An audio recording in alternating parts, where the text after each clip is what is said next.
live up to their status as killer whales.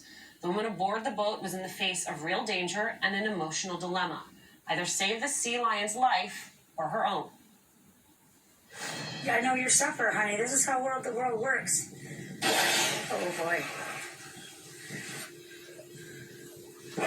Oh, my word. Hands sweat no matter how many times I watch it. So she decided what she decided she had to do. The woman forced that sea lion to jump ship. What would you have done? The story reveals the crossroads we often face as humans, the cruelty of allowing the sea lion to be eaten versus the necessity of self-preservation. And with Congress just hours away from starting debate on the president's entire agenda, who right now is the sea lion? Who is the orca? And who is driving that boat? And who knows? Instead of the legislative fight ending like the story with the sea lion, perhaps we will get an outcome as glorious as this picture of German Chancellor Angela Merkel leaving public service, basking in the glory of birds. That is it for this Sunday and for this weekend. Thank you for being with us. I'm Alicia Menendez. I'm going to see you back here next weekend at 6 p.m. Eastern for more American Voices. Right now, it is time for the Mehdi Hasan Show. Mehdi, I know you didn't know how I was going to bring that all back to politics, but we did. I like the way you did it, and I'm going to not talk about the sea lion, but I'm going to say to you, isn't it amazing that Angela Merkel leaves office after over a decade in charge of Germany? America still has never elected a woman leader. Oh, you know that is a note that I can get behind. Have a great show, Mehdi. Deeply depressing. You two have a great rest of your Sunday. Tonight on the Mehdi Hasan Show, the fate of Biden's agenda will be decided this week, and it will be decided in the Senate by Democrats. Will they reach a deal with themselves or throw it all away? I'll ask Senator Mazie Hirono of Hawaii. Plus, award-winning filmmaker and activist Michael Moore is here. He's become a surprising left-wing supporter of President Biden. What does he make of the budget deal and the withdrawal from Afghanistan? And don't mess with Law Professor Franita Tolson. Senator Ted Cruz learned his lesson the hard way this week in the Senate. You'll see how she handled him on voting rights, and you'll see me talk to her live tonight.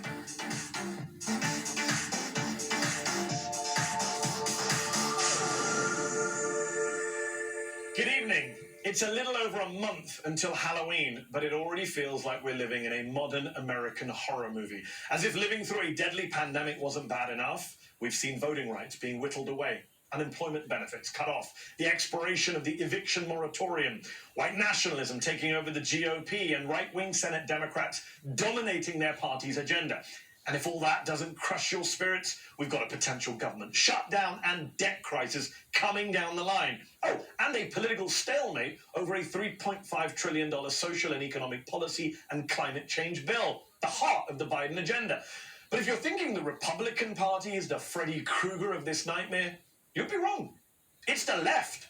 Apparently, the left is to blame. Don't take my word for it. Progressive Democrats this week were crowned the villains by the master of horror himself, Stephen King, who in his newer avatar as a #resistance liberal activist tweeted this week, quote, "Memo to progressives, 70% of something is better than 100% of nothing. The electorate is watching you squabble like children in the playground." Maybe, just maybe, it's time for Stephen King to give the political commentary a rest and stick to the novel writing. For a start, it's important to remember this is $3.5 trillion over 10 years that they're trying to get through Congress. And it's already a compromise. Bernie Sanders said just months ago that he wanted, and that climate needs, $6 trillion over 10 years. So if we're looking for a 70% compromise, as Stephen King suggests, we've already cleared that. $3.5 trillion is already less than 60% of what Sanders and the left were asking for. But why are we talking about compromising at all? This rhetoric is reflective of the commentary across the entire political and media landscape. Those on the left, progressives, are constantly told to be more realistic. Just be pragmatic. Maybe consider a compromise. But no one ever asks the conservatives, the centrists, the quote-unquote moderates to compromise or back down, do they? This country desperately needs to tackle climate change. According to new research out this week, the northeast of the US is one of the fastest warming areas in the entire northern hemisphere. We've all seen the wildfires, the hurricanes, the devastation that global warming is causing in our own backyard. As for the economy, paid medical leave, child tax credits, universal pre-K, all of that is vitally important to the lives of ordinary Americans. So what on earth have the so-called moderates got against it? I've said this time and time again. There is nothing moderate about opposing action on climate change or trying to make sure ordinary American families can just get by day to day. And yet you have Democratic Senator Kyrsten Sinema taking money from Big Pharma and Democratic Senator Joe Manchin and his family company basking in coal money while blocking paid family leave and childcare for their constituents. Perhaps we have to start talking about dinos, Democrats in name only. Remember, they won't even say what they want to cut, just that they want a smaller bill.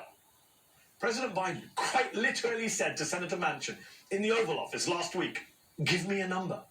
Manchin's response, quote, "I think a good reconciliation bill could be done whenever." The cynicism, the bad faith. How on earth can Biden negotiate with people who seemingly have no care for their party's agenda or for their fellow Americans, their own constituents? Regardless, the vote is coming. Speaker Nancy Pelosi is racing to ensure she has enough votes to pass the infrastructure bill and the big budget reconciliation bill. Moments ago, she announced that the vote on that bipartisan infrastructure framework will be held on Monday and the budget reconciliation on Thursday, with debate beginning tomorrow. The $3.5 trillion reconciliation bill is coming to a theater near you. We're ready to vote for both. We are excited to vote for both, and we will vote for both, but we need to actually get the reconciliation bill done. I support reconciliation, so do my colleagues. We meet all the time, and let me tell you, we all agree that we need a reconciliation package, and I think that's important for everyone to understand. But that doesn't mean these are two separate bills. Joe Biden is saying today he's optimistic about what will happen in Congress this week. But let's not forget the bigger picture. It's easy to treat this all like a political horse race. Who's up? Who's down? Sinema and Manchin versus Biden and Pelosi. Gottheimer versus Jayapal.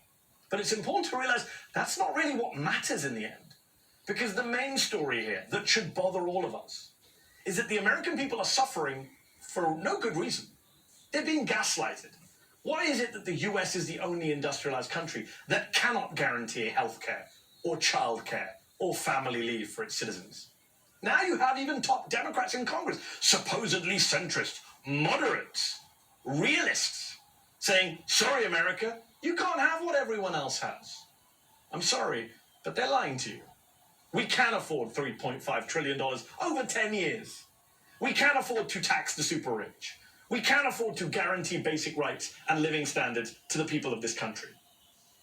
11 senators, including Bernie Sanders and Mazie Hirono, released a statement earlier this week demanding the passage of not just part, but all of the Biden agenda. It reads in part, "We voted for the infrastructure bill with the clear commitment that the two pieces of the package would move together. Abandoning the Build Back Better Act and passing the infrastructure bill first would be in violation of that agreement." So, is there any hope for any of this? Joining me now is Democratic Senator from Hawaii, Mazie Hirono. She's on the Senate Committees for Armed Services, the Judiciary, and Energy and Natural Resources. Senator Hirono, thanks so much for coming on the show tonight. I want to start by asking you your reaction to Nancy Pelosi's announcement this evening that this vote will happen this week, that the debate will happen, the vote will happen, the numbers are there. What do you think is going to happen this week?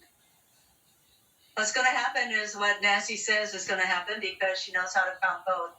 And I know that the speaker is just as committed as I am to get both parts, all of Joe Biden's priorities and agenda through. So I expect her to get these things done. Now, my concern is, of course, what's the Senate going to do? And so Joe Biden and President Sinema, they need to tell us what program areas they don't like in the Build Back Better America. Just as you said, we've been waiting forever for the kinds of measures that, will allow women to have child care affordable and to expand Medicare, all of those things that the American people want. So that's what I'm focused on. Senator Hirono, sometimes when you look at these negotiations going on between Democrats, forget the Republicans, it feels like a game of chicken is being played here. Which side will back down first? Which side will give up their cherished policy, the bipartisan infrastructure bill for the centrists, the budget reconciliation for basically everyone else? And I wonder, I do have a kind of philosophical question here, which is, I feel like sometimes the left backs down first because the left actually gives a damn about people's lives, and it's not just a game. And therefore, when Stephen King says, take 70% of something, not 100% of nothing, I worry that on every occasion, it's the left that backs down. Is that what's going to happen this week? That the progressives say, in the end, we can't afford to lose both bills? Even though we have centrists on record saying we don't care if both bills fall. The progressives aren't going to say that. You're not going to say that. Where are we on this? This is the clearest example of how it is the progressives that are on the same page as the majority of American people in terms of what we want, the child tax credits, the Medicare extension, all that. The progressives are on the page with the American people and Joe Biden. It is the moderates who are saying that this is all not reasonable, and yet they don't tell us which part of the Build Back Better that they don't like, so that we can actually talk about how much it really is going to be. And by the way, this bill is going to cost zero because it's all paid for, unlike the $1.5 billion in fully unnecessary tax breaks that the Republicans gave to the richest people in our country and corporations. So this is all paid for, So I wish that Joe Biden, who cares about the debt and all of that, he recognizes this is all paid for. We should have everybody paying their fair share of taxes. What's wrong with that? Yeah. Nothing. I think you said Joe Biden. Did you mean to say Joe Manchin, who keeps going on about Oh, Joe Manchin, sorry. Yeah, we're confusing our Joes. We're confusing our Joes. What's ironic is it's Joe Biden, who is a centrist president, wasn't elected as a progressive. It's his agenda. This is not just a progressive agenda. You mentioned Joe Manchin. You mentioned Kyrsten Sinema. They are the big held-ups. Let's talk about Sinema. According to the New York Times, she's reportedly privately told colleagues she will not accept any corporate or income tax rate increases. If that's the case, Senator Hirono, what is the point of all this? Why are we still acting like this is a group of equals negotiating when Sinema and Manchin are behaving like hostage takers?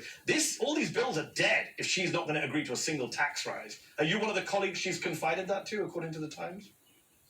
No, but she's obviously confided it to enough people that now about it. I think this would be a really terrible position for a person to take, that she doesn't think that everybody should pay their fair share of taxes. And we know that the richest people in corporations do not pay their fair share of taxes. And that is how Joe Biden's domestic agenda, and which is my agenda, how that's all going to be paid for. So I hope that she changes her mind. Let's put it that way, What we need to hear from both Kyrsten and Joe is what parts of the Build Back Better program do they not like, so that we can start talking about the parts that they do like, and we can fund those parts that they. One thing that bothers me, Senator, I'd love to get your